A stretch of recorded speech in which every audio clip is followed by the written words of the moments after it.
Oh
قالهم حتيات زي حدكم لهم قلنا يحدق لهم نيو بالكيوم أسخع مسخاو قويتا قبل علم دري حتيات من تحدو لزخنا يكون سلسلة أبساقات فتحن عقدس بتخرسيان كنتاوي عقل قلوب نلفتمون حلو خانكا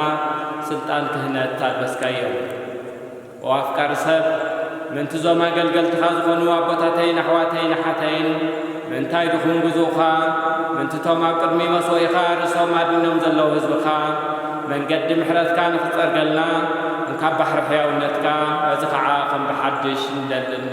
نالنا وقويتا بمفلاتن زي مفلاتن بتنقلن بفات لبن بمقبارن بمنقارن بقلات لبن نزبدل لك نسخاد خمنة ورسب فلت خمو كل مسرحاتنا فصمك بتخلنا وحياة أفكار ورسبن بيتا كل فترة سريات حياتنا هبنا بارخنا قدسنا انصحنا فتحان غيركا نصاوصنا نكلهم هزب خاخعا فتحيهم فرحاسمك بلبنا حضرنا دوس فقادك خاخعا خمن نفصم ببرنا وحياة أملاخنا من حينا نزخون كاكويتانا يسكرسوس ناخا مسحيوة بخان مساقا معرم زخونا محيوي منفس قدسن نهزن وترن زلعلم كبر مسقانا نقرب الكارلنا إذا معلت زياء قلقل نزلو باباسن دياقونن كاهناتن دياقوناتن كلهم هزبن ناين دخوم قزوخان راف قدسن زخونو آبن والدن منفس قدسن راف قدسن هاوريا وتبايا زخونة بتخرسيانن راف 16 نبياتن راف 10 تخلت هاورياتن راف 7 تلتن لوخان أردتي راف نمابي ملوكو السمات والطانايان نموبان قدن يوسف راف سلطن ياساكو وتحمزن باباسات نموبان نسكير ساكو يساساكو وتتميت باباسات راف ورسلنا باباسات أبا فرانشسكوس راف باباسنا فاسفاسناسي راف حقل بخل ترولو بزوخا راف حدا سمالنا بمنفسن بسكان بالبيت فلت قدس ماريا ملايكا أملاخن فتحان النساليون يكون آمين انت هيمانتنا وإذابيرنا هيمانت بنسحبنا خمن نحلوه صوبا باسنا بتسفاسنا سينا بيترسنا بعد مساسمي أمو زينا غفيت ربنا سعود بن غال هيمانت بغلت كثنو إذابيرنا ويحبد ما خنبرنا نلم انت غانات إذابير كاتم نفتنت خيرها الشعم ولا تثارم تغبر نلم انت لنا قل إذابير أهل الجنقلنا خونا تولدنا والنكاحون صارم تغبر نلم انت علم ويان من منان إذابير بشت انت هيمانت متحنا خلوها كلهم نلم انت سجلتن يتات إذابير تركت ستبو تمرتن كهوم دخامون كعاف الثامي خفتح لهم نلم انت تميات سمعات إذابير ولا تعبير مهوم نلم انت عذنان قويات إذابير بوقتف كثنا نعم نلم انت الحمومات إذابير بوقتف كحوية محرى ومحرة كهور دلهم نلم انت يا سرعات بيت الكريستيان تموت إذابير دلالة معين عرفتها ومن لم انت ذنامات إذابير نافذ الجبوتات ذناب سد نلم انت فرا مدر إذابير ذر انكم فراغه بان لم قلنا افترت من مالك عنا ثلاث نفس غدا نعيد بقرانا غورنا تركنا سميم تقبل إذابير قريبنا عن لم باركز بفرقه عبد بسم كل مكحنا عنا نبياتنا هوارات مسرت كاهنة ما فسكت انتس نصرتنا سميع تقبل إذابير قريبنا عن لم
መጽሐፍ እግዚአብሔር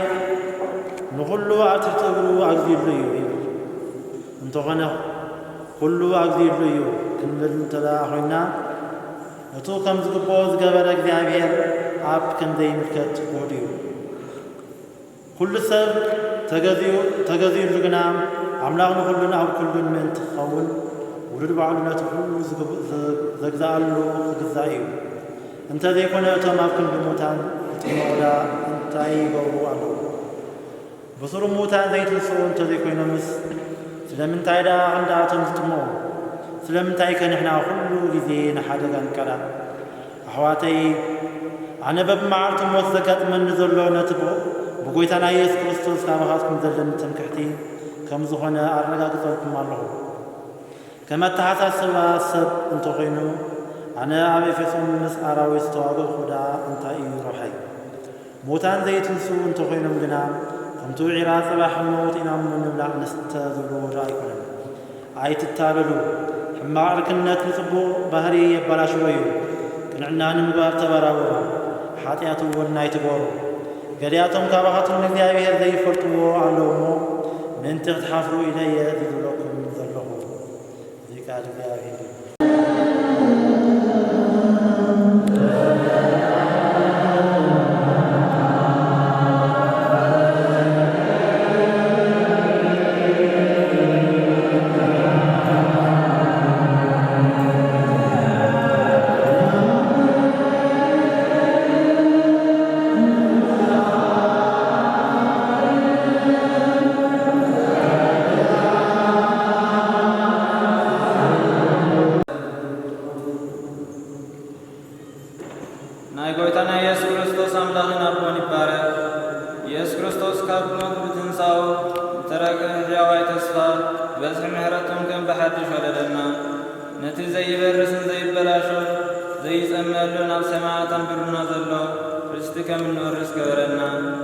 ንስኻትኩም ስለ ዝኣመንኩም እቲ ኣብ መወዳእታ ዘመን ክበሃል ዘለዎ ድሕነት ክሳብ ዝመጽእ ሓይሊ ኣምላክ ክሕልወኩም እዩ ሽሑ እኳ ህዚ ንቕሩብ ግዜ ብዙሕ ዝዓይነቱ ፈተና ክትሓልፉ ግዲ እንተኾነ በዚ ክትሕጐሱ ኢኹም እዚ ከዓ እታ እምነትኩም ሓቂ ከም ዝኾነ ክረድእ እዩ ፈተነታት እዩ ዝበለጸ ዋጋ ኣለዋ ከመይ ኢየሱስ ክርስቶስ ክግለጽ ከሎ ምስጋናን ስብሃትን ክብርን ክትመጸልኩም እያ ከይራኩም ተፍቅርዎ ሕጂ እውን ከይራኽምዎ ብኡ ተኣምኑ ኣለኹ ነቲ ናይ እምነትኩም መደምደምታ ዝኾነ ድሕነት ነብሳትኩም ከም ትቕበሉ ካብ ብክንገር ዘይከኣል ክቡር ሓጐስ ክትሕገሱ ኢኹም እቶም ብዛዕባ እቲ ናቕሓትኩም ዝተመደበ ጸጋ ዝተነብዩ ነቢያት ብዛዕባ እዚ ምድሓን እዚ ዓብዪ ጥንቃቐ መርምሩ እቲ ብኣቶም ሓዲሩ ብዛዕባ ስቃይ ክርስቶስ ብዛዕባ እቲ ዝስዕብ ክቡርን ዝንበ ዝነበረ መንፈስ ክርስቶስ ብዛዕባ ኣየናይ ሰብን ኣየናይ ግዜ የመልክት ከም ዝነበረ ይምርምሩ ነበሩ ኣምላክ ከዓ እቲ ከገልግልዎ ነቢያት እዚ በቶም ካብ ሰማይ ዝተላከ መንፈስ ቅዱስ ገይሮ ወንጌል ዝሰብክልኩም ልኡካት ሕጂ ተነጊሮምኩም ኣለዉ ነዚ ነገር እዚ መላእክቲ እውን ክርእይዎ ይብህጉ እዮም እስራኤል ነዚ ቃል እዚ ይስምዑ ከምቲ ባዕላትኩም ትፈልጥዎ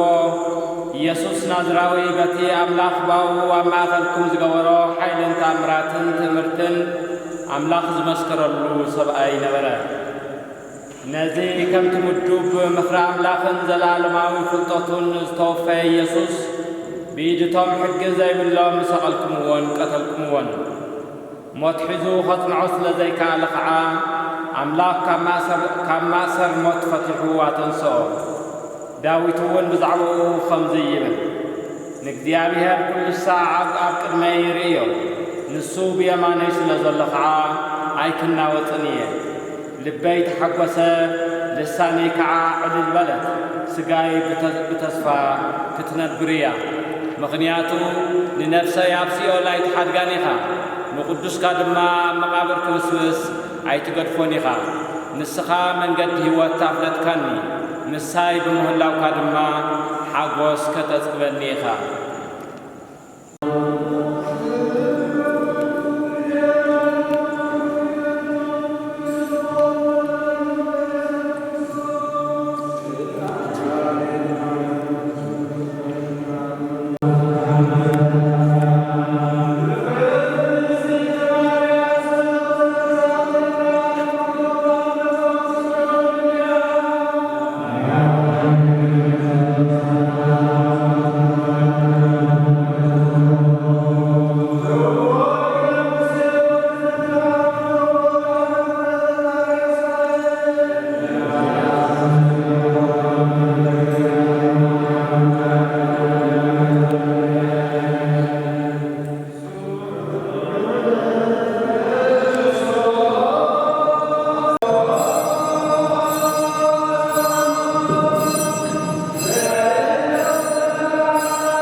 ወንጌል ዮሐንስ ማርያም መግደላዊት ገና ጸልማት ከሎ አንጊሃ ናብ መቃብር መጸት እቲ እምንኻ ካብ ኣፍ መቃብር ተፈንቂሉ ራእየቶ። ስለዚ ንሳ ጎያ ናብ ስምዖን ጴጥሮስ ናብቱ ኢየሱስ ዘፍቅሮ ካልእ ወዲ መዝሙርን መጽያ ንጎይታና ካብ መቃብር ወሲዶምዎ ኣበይ ከም ዘንበርዎ ኣይንፈልጥን በለቶም። ሽዑ ጴጥሮስን እቲ ካልእ ወዲ መዝሙርን መጹ ናብቲ መቃብር እውን ከዱ። ክልቲኦም ብሓንሳእ ጎየዩ እሞ እቲ ካልእ ወዲ መዝሙር ንጴጥሮስ ቀደሞ። ኣብቲ መቃብር እውን ቀዲሙ በጽሐ። ደኒኑ እንተጠመተኻ ኣብኡ እቲ መግነዝ ረአየ ግና ከይኣተወን። ሽዑ ስምዖን ጴጥሮስ ደድኽሪኡ መጺኡ ናብቲ መቃብር ኣተወ። ነቲ መግነዝ እውን ተነቢሩ ረአዮ። እቱ ኣብ ርእሱ ዝነበረ መዓረምያ ኸዓ ንበይኑ ተጠቕሊሉ ነበረ እምበር ምስቲ መግነዝ ኣይነበረን። ሽዑ ትቕድም ናብቲ መቃብር ዝመጸ ካልእ ወዲ መዝሙር ኣተወ። ርዩ ድማ ኣመነ። ምኽንያቱ ነቲ ካብ ምዉታት ክትንስእ ይግብኦ እዩ ዝብል ጽሑፍ ኣየስተውዓልዎን ነበሩ። ሽዑ እቶም ደቀ መዛሙርቱ ናብ ቤቶም ተመልሱ። ማርያም ግና ኣብቲ ኣፍ መቃብር ደው ኢላ ትበኪ ነበረት። እናበኸት ከዓ ናብቲ መቓብር ድንን በለት። ኣብቲ ሥጋ ኢየሱስ ዝነበሮ ጻዕዳ ክዳውንቲ እተኸደኑ ክልተ መላእኽቲ ሓደ ብትርኣስ ሓደ ከዓ ብትርጋጽ ረኣየት። ንሳቶም ድማ ኣቲ ሰበይቲ እንታይ ብኬክ ከሎ በልዋ። ንሳ ንጐይታይ ወሲዶምዎ ኣበይ ከም ዘንበርዎ ከዓ ኣይፈለጥኩን በለቶም። እዙ ኢላ ንድሕሪኣ ግልጽ በለት እሞ ንኢየሱስ ደው ኢሉ ረኣየቶ። ኢየሱስ ከም ዝኾነ ግና ኣይፈለጠትን። ኢየሱስ ከዓ እቲ ሰበይቲ እንታይ ይብኬክ ከሎ ንመን ከ ትደሊ ኣለኺ በላ። ንሳ ከዓ ሓላዋ ኣታኽልቲ መሲልዋ ጐይታይ ንስኻ ልዕልካዮ እንተኾንካስ ኣነ ክወስዶ ኣበይ ከም ዘንበርካዮ እንዶ ንገረኒ በለቶ። ኢየሱስ ከዓ ማርያም በላ። ንሳ ድማ ግልጽ ኢላ ብዕብራይስጢ ረቡኒ በለቶ። ትርጉሙ መምህር ማለት እዩ። ኢየሱስ ከዓ ገና ናብ ኣቦይ ስለ ዘይዓረኩ ኣይትተንኪኒ፣ ግና ኸ ናብ ኣሕዋተይ ክድሞ ናብ ኣቦይን ኣቦኹምን ናብ ኣምላኸይን ኣምላኽኩምን ዓርግ ኣለኹ በልዮም በላ። ማርያም መግደላዊት ንጐይታ ከም ዝረኣየቶም እዙይ እውን ከም ዝበላን ከይዳ ነቶም ደቀ መዛሙርቱ ነገረቶም። ዘያምን በወልድ ቦ ሕይወት ዘላለም ወልድን መንፈስ ቅዱስን ሓደ ኣምላኽ ኣሜን።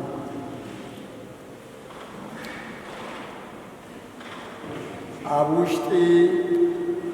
እዛ ካቴድራል ናይ 2012 ዓመተ ምህረት ናይ ጐይታና ኢየሱስ ክርስቶስ ትንሣኤ በዓል ተኽብሩን ኣብ ዘለኹምዎ ኾይኑኹም ብመንፈስ ትከታተሉን ዘለኹም ካቶሊካውያን ፍቁራን ምእመናን ካህናት ገዳማውያን ገዳማውያትን መንእሰያትን ኩልኹም ኣመንቲ ክርስትና ከምኡውን ሰብ ጽቡቕ ድላይ ክሃልየ ኩሉ ዝኾነ ኣምላኽና ብዓብዪ ሕያውነቱ ብምሕረቱ ብዙሓት ዘይረኸብዎ ሰናይ ዕድል ሂቡና ብጥዕናን ብሕይወትን ሓልዩ ናብዙ በዓለ ትንሣኤ ስለ ዘብጽሐልና ልዑል ኣምልኾትን ምስጋናናን ይብጽሐዮ። እንኳዕ ናብ ብርሃነ ትንሣኤ ኣብጽሐና።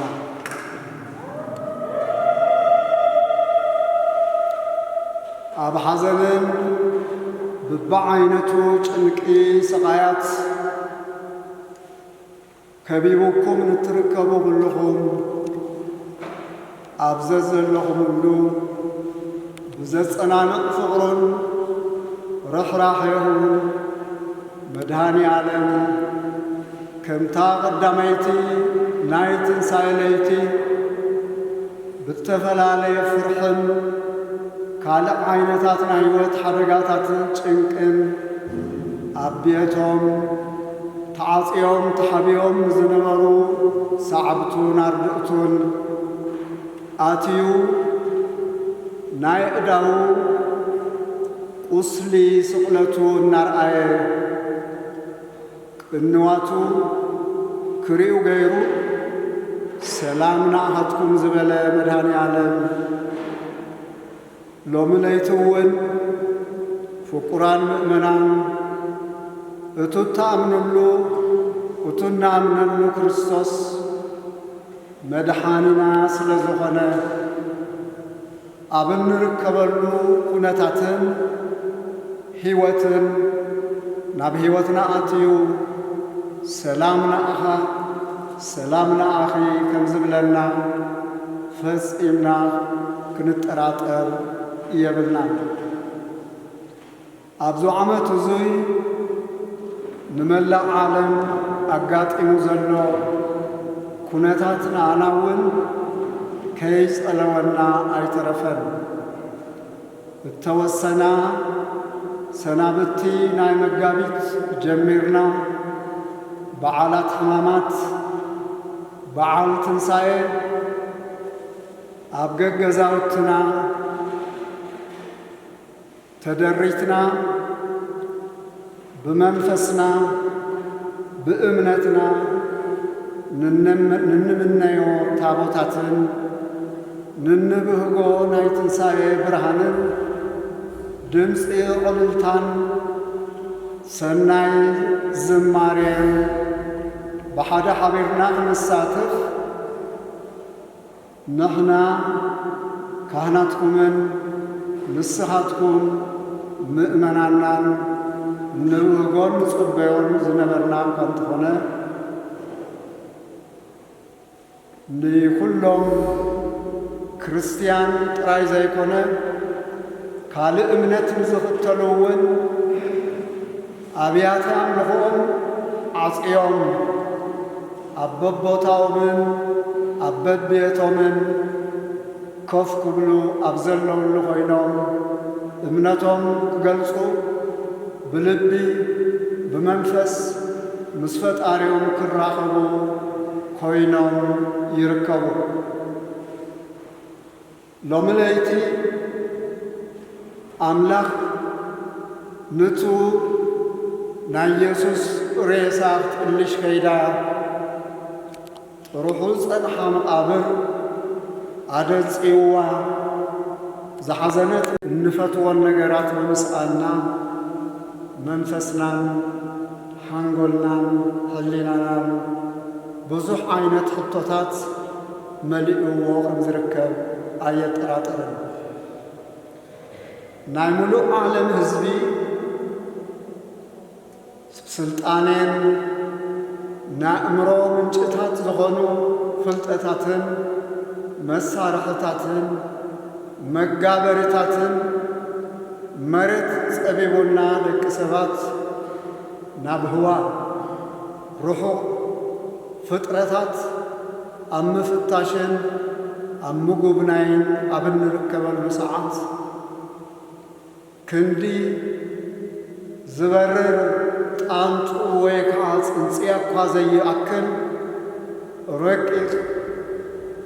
ተዋስ ኮሮና ቫይረስ ተባሂሉ ዓለም ኣብ መጻጽኡ እኳ ንእሽተይ ተፈለጠ እንተኾነ ፈውሱ ዘይተፈለጠ ብዙ ምኽንያቱ እዙይ ገይሩ ፈጣሪ ንፍጥረቱ ከምዙ ዝንየናዮ ገይሩና ይርከብ። ፍቁራን ምእመናን ሎሚ ለይቲ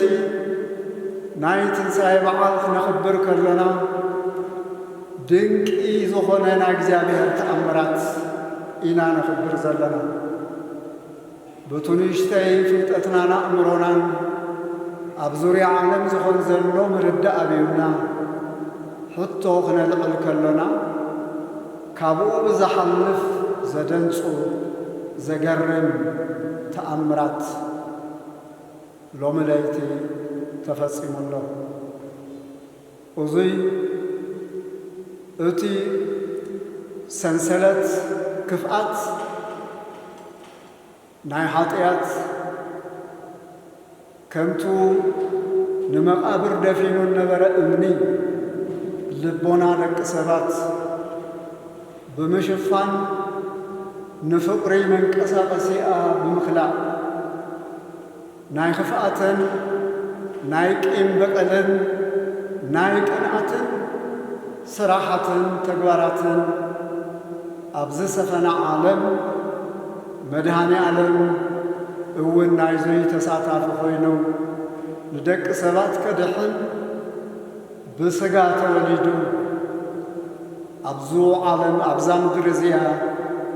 ኣሎ ክበሃል ተቢሉ ክግመት ዝከኣል ስቃያት ኩሉ ብምስካም ኣብ መጨረሻ ኣብ መስቀል ተሰቂሉ ናይ ገበነኛታት ናይ ሞት ቅጽዓት መፈጸሚ ዝነበረ መስቀል ናይ መድኃኔ ዓለም ናይ ቅጽዓት ምልክት ኮይኑ ተረኽበ። ነገር ግን መኸርቲ ከዓ ዓዲሉና ኣሎ ና ሕክምና ሰብ ሞያ ብፍልጠትና ብምህዞና ብኽእለትና ክነድሕኖ ዘይንኽእሎ ሕማም ስለ ዝኾነ ካብዙይ ትድሕንሉ መገዲ እንተልዩ እቲ ቫይረስ ከይትንክፈኩም ምጥንቃቕ እዩ ናይዙይ ፈውሲ ከዓ ኣብ ገገዛኹም ምንቅስቓስኩም ገዲብኩም ንእሽተይ ግዜ ተጸበዩ ዝብል ምኽሪ እዩ መራሕቲ እምነት መራሕቲ መንግስቲ ሰብ ሞያ ሕክምና ዝመኽሩና እዙይ ንሓዘን ምእመናና ሎሚ ብዝሓደርኩምሉ ዘይኮነስ ኣብዛ ቤተ ክርስቲያን ከምኡውን ኣብ ከባቢኩም ኣብ ዘሎ ኣብያተ ክርስቲያናት እናሰገድኩም እናዘመርኩም ክትሓድሩ ትምኒት ናይ ኩሉ ኢና ግን ምናልባት ቅር ዘብለኩም ምኽንያት ከይህልዎ ዘይኾን ነገር ከም ዝተገብረ ከይስምዐኩም በሪ ቤተ ክርስቲያን ምቕፃው በሪ ሕልናን ልቦናን ምቕፃው ኣይኮነን በሪ እምነት ክዕጾ ይከኣል ስራሕ ብኽነት ናይ መድሃኒ ዓለም እውን ብበርታት ዝግደብ ኣይኮነን ስለዙይ መጀመርያ ናይ ትንሣኤ ብስራት ተቐበልውን ተሰርሐ ቤተ ክርስቲያን ኣይነበረን ሽዑ መቅደስ ኣምላክ ክፍጠር ከሎ ደቂ ሰባት ዝባረኾ ናይ ወዲ ሰብ ህይወት ናትና ነፍሲ ናትና ህይወት ናይ እግዚአብሔር መቅደስ እዩ ናይ መንፈስ ቅዱስ ማህደሪ መድኃኔ ዓለም ከዓ ሰፈሩ እዩ ስራሑ እዩ ኣብዘ ዘለኹም ሁሉ ምሳኹም ከም ዘሎ ከዓ ኣየጠራጥርን ኣብዙ ቤተ ክርስቲያን ይኹን ኣብ ካልእ ቦታታት ህዝቢ ከይተኣከበ ዝቐርብ ዘሎ መስዋዕተ ቅዳሴ ንነፍሳትና ንነፍሳትኩም ንምዉታን ንሕያዋን ንኣኻትኩም ንስድራ ቤታት ንመንእሰያት ንሰብ ተኽሊል ንሕሙማት ንኃጢአተኛታት ዝቐርብ ዘሎ መስዋዕተ ቅዳሴ ትንሣኤ ክርስቶስ ነቶም ተስፋ ቆሪጽኩም ዘለኹም ምናልባት ቅድሚ ሕማም እዙይ ካብ ምስጢራት ተገዲብኩም ብዝኾነ ይኹን ምኽንያት ናይ ኃጢአት ኣብ ስርዓት ቤተ ክርስቲያን ዘይጸናሕኩም መድኃኔ ዓለም ብዓብዪ ምሕረቱ ናብ ሕይወትኩም ኣትዩ ናሃትኩምን ንኣናን ንኹልናን ካብ ኃጢአት ጥራይ ዘይኮነ ካብ ሲኦል ነፃ ኸውፅአልና ሥጋ ለቢሱ ሓሚሙ ተሰቒሉ ሞይቱ ዝተንስአ ምዃኑ ብምርዳእ ተስፋኹም ተስፋ ትንሣኤ ክኾን ትንሣኤ በዓል ኣብ ዘለኹምሉ ናይ ሕይወትኩም ጽንዓት ክኾን ናይ እምነትኩም ሓይሊ ክኸውን ሓደራ ንብለኩም ፍቁራን ምእመናን ኣብዚ ኩነታት እዙይ ኮይንና ምናልባት ኩሉ ናይ እግዚአብሔር መርገም ጌርና ንትርጉሙ ኮይኑሉ ክንጥንቀቕ ኣለና ብርግጽ ኣምላኽ ሰብ ሸፊቱ ስነ ምግባር ጠፊኡ ስርዓት ናይ ፍጥረት ተዘናቢሉ ንሕና በእምሮ ደቂ ሰባት ዝተፈጸመን ዝፍጸም ዘሎም ገፍዕታት ዘሕዘኖ ኣምላኽ ኩሉ ጊዜ ናይ ትምህርትን ናይ ትእምርትን ስራሑ ናይ ድሕነት ስራሑ ስለ ዘይገድፍ ከም ትዋብሉይ ኪዳን ንህዝቢ እስራኤል በብግዚኡ ኣብ ኃጢአት ክጣሓሉ ከለዉ ካብኡ ክእርሞም ብዝተፈላለየ መገዲ ክብድ ዝበለ ናይ ሕይወት ዘደንግጽ ዘፈርሕ ምኽንያታት እናተፈጠረ ባኡ ይረሙ ከም ዝነበሩ ሎምውን ብርግጽ ዓለም ክእረመሉ ዝግባእ ብዙሕ ምኽንያታት ኣሎ ኩልና መንእሰያት ኣብ ከተማታትኩም ኣብ ዙርያ ሕይወትኩም ተምሃሮ ዘለኹም ኣብ ዩኒቨርሲቲ ትመሃሩ ኣብ ካምፕኩም ዘሎ ኩነታት ክትርእዩ ትኽእሉ ናይ ደቂ ሰባት ሚዛን ናይ ስነ ምግባር ናብ ምንታይ ወሪዱ ከም ዘሎ وزوين እግዚአብሔር يحزنه فلتنا حبتمنا سلطان رخبنا زبلون ناملك حيلنا ناملك سلطانا نابغون بمقداف كل ነገር ኣብ ኢድ ከም ዝተጨበጠ ብምሕሳብ ንዓለም ቦምባታት ሚሳይላት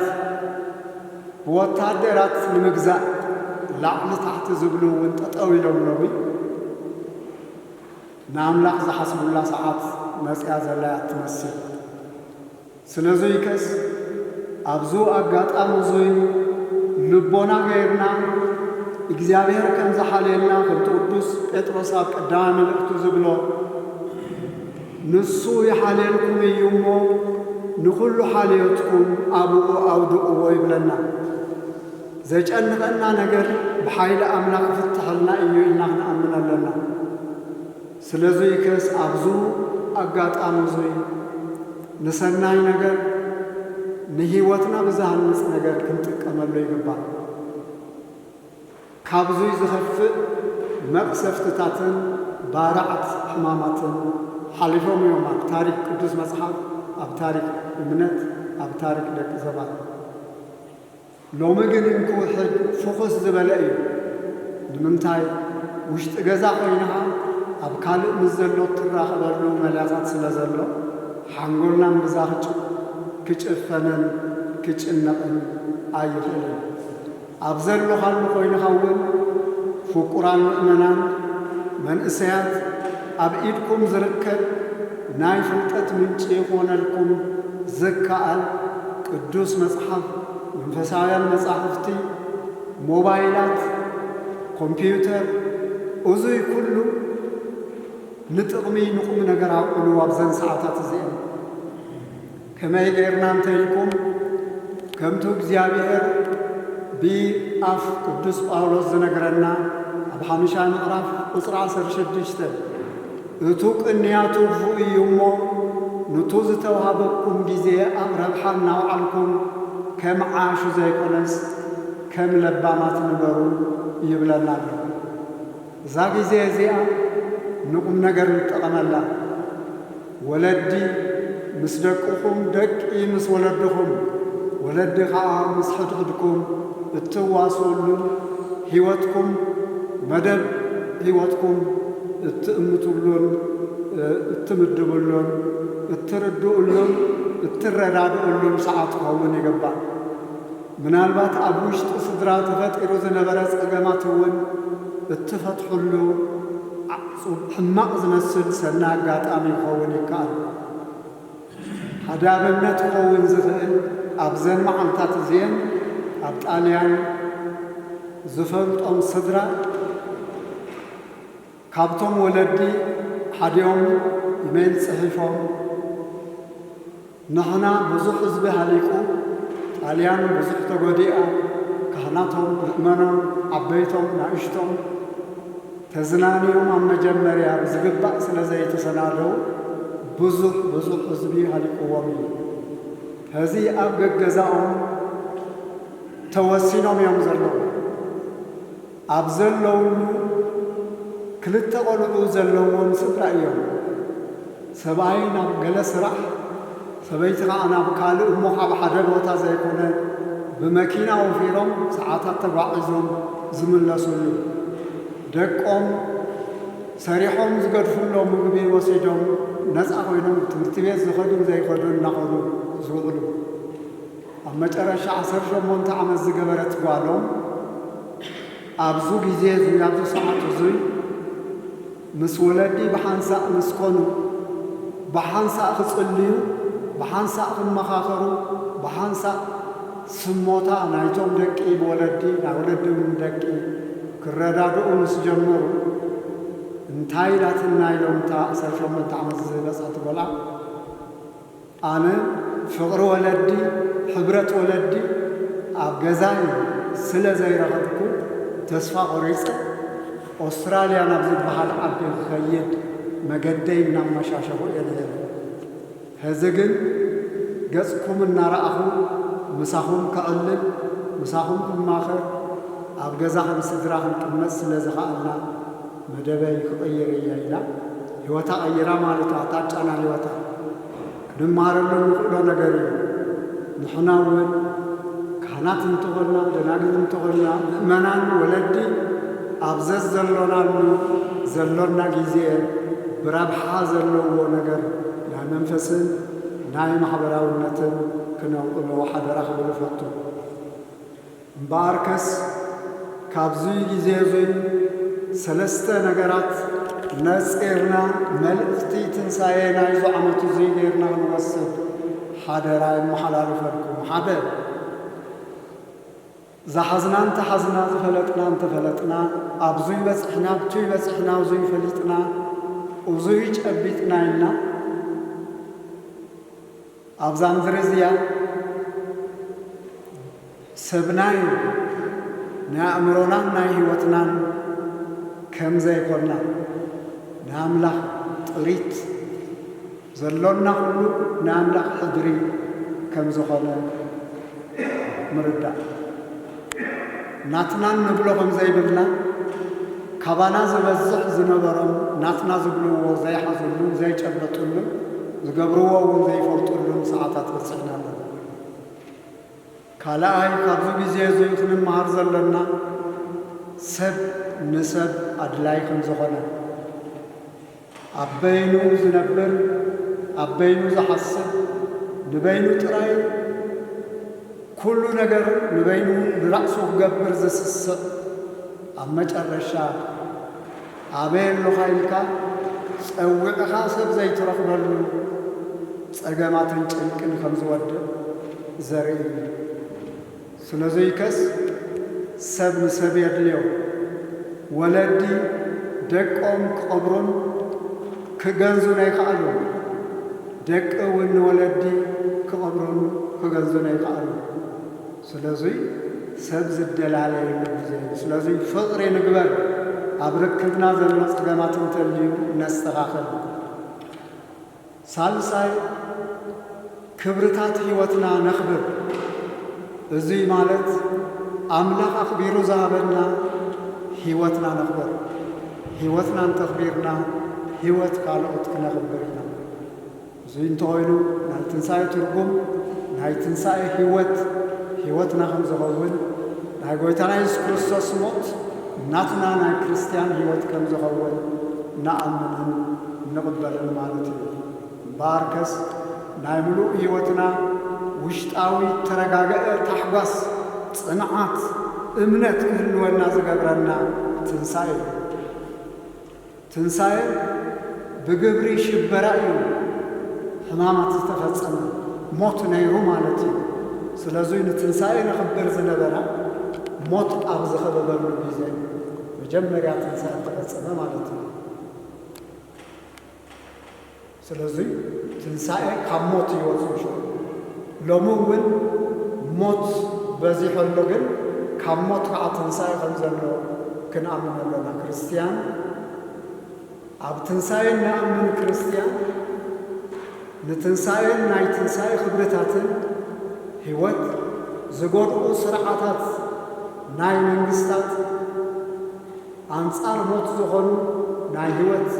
ኣካይዳታት ኣንጻር እዚኦም ብምዃን ንትንሣኤ ነኽብር ማለት እዩ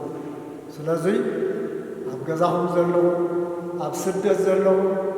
ኣብ ዝበፅሕኩምዎ ዓዲ እውን ምናልባት ተረጋጊእኩም ዓዲ ሒዝኩም ትነብሩ ዘለኹም ክርስቲያናዊ ህይወትኩም ብናይ ትንሣኤ ትምህርትን ናይ ትንሣኤ ፍቕርን ናይ ትንሣኤ ተስፋን ክተስምዑ መንፈሳዊ ጻውዒተይን ሕድረይን እመሓላልፍ ኣብ ኩሉ ኣካባቢ ንትርከቡ ከምታ ብትንሣኤ ለይቲ ማርያም መግደላዊት ህይወታ ካብ ብኽያት ናብ ታሕጓስ ተቐየረላ ንኣና ንኣኻትኩም ንኹልና ኣብ ሓዘንን ጭንቅን ኣብ ብኽያትን ንርከብ ከዓ ከም ናይ ማርያም መግደላዊት ናይ ጐይታና ኢየሱስ ክርስቶስ ሰላም ዝብል ቃሉን ህይወቱን ኣብ ህይወትኩም ኣትዩ ከጸናንዐኩም ንምነ ብኩሉ ዓይነት ንህይወት ኣብ ምሕላው እትርከቡ ሓካይም ነርስታት ንሕና ንደልየኩም ዝሓመሙ ይደልዩኹም ገና ክሓሙ ዝኾኑ ይደልዩኹም ህይወትኩም ወፊኹም ተገልግሉ ዘለኹም እግዚአብሔር ይባርኩም። ከምኡውን ህይወት ንምሕላው ኣብ ኩሉ ቁርን ፀሓይን ሓደጋታትን ተዋፊርኩም እትርከቡ ናይ ሰብ ናይ ሕብረተሰብ ናይ ሃገር ህይወት ክትሕልው ፀጥታ ክትሕልው ትደኽሙን ህይወትኩም ወፊኹም ዘለኹም እውን ናይ ጎይታና ኢየሱስ ክርስቶስ ናይ መድኃኔዓለም ትንሣኤ ውሕስና ህይወትኩም ክኸውን ኣብ ጸሎትና ኣለኹም። ከምኡ ከዓ ኣብ ኣገልግሎት ማሕበረሰብ ኣብ ገዛውቲ ኣብ ምግልጋል ትርከቡ ትርከባ ከምኡ እውን ኣብ ድርጅታት ትሰርሓ ከምኡ እውን ኣብ ሞያዊ ስራሕ ተዋፊርኩም ትሰርሑ ዘለኹም እትገብርዎ ኣገልግሎት ናይ ኩሉ ጥቕሚ ዝምልከት ምዃኑ ብምርዳእ እግዚአብሔር ዝሃበኩም ጸጋን ክእለትን ስለ ዝኾነ ኣምላኽ ይባርኸኩም። ብዙ ትንሣኤ ዘይገይሩ እግዚአብሔር ናይዙ ለበዳ ሕማም ኮሮና ቫይረስ ጭንቂ ያሕፅረና ብዙ ምኽንያት ንዝሞቱ መንግሥተ ሰማይ ዋርሰልና ከምኡውን ብኻልእ ሕማማትን ጸገማትን ናብ ሰማያዊ ሕይወቶም ቤቶም ዝሓለፉ እግዚአብሔር ይምሓረና። ኣብ ሕማም ንትርከቡ ፈውሲ ምሕረት የውርደልኩም። ትንሣኤ ክርስቶስ ብተን ቅንዋት ዘለወን ኣእዳው ይባርኻኹም። ከምኡውን ኣብዚ ሰዓት እዙይ ምናልባት ተስፋ ቁሪጽኩም ኣበይኩም ዘለኹ ንኹሉ ዝፈልጥ ንኹሉ ዝኽእል ኣብ ኩሉ ዝርከብ ንመድኃኔዓለም ፍቕሪ ናብ ህይወትኩም ይጽናዕ። ብሩኽ በዓል ትንሣኤ ይግበረልና። ዝተባረኸ ጊዜ ይኹነልና። ካብ ሞትን ሓደጋን ኣምላኽ ይሓልወና። ብሩኽ በዓል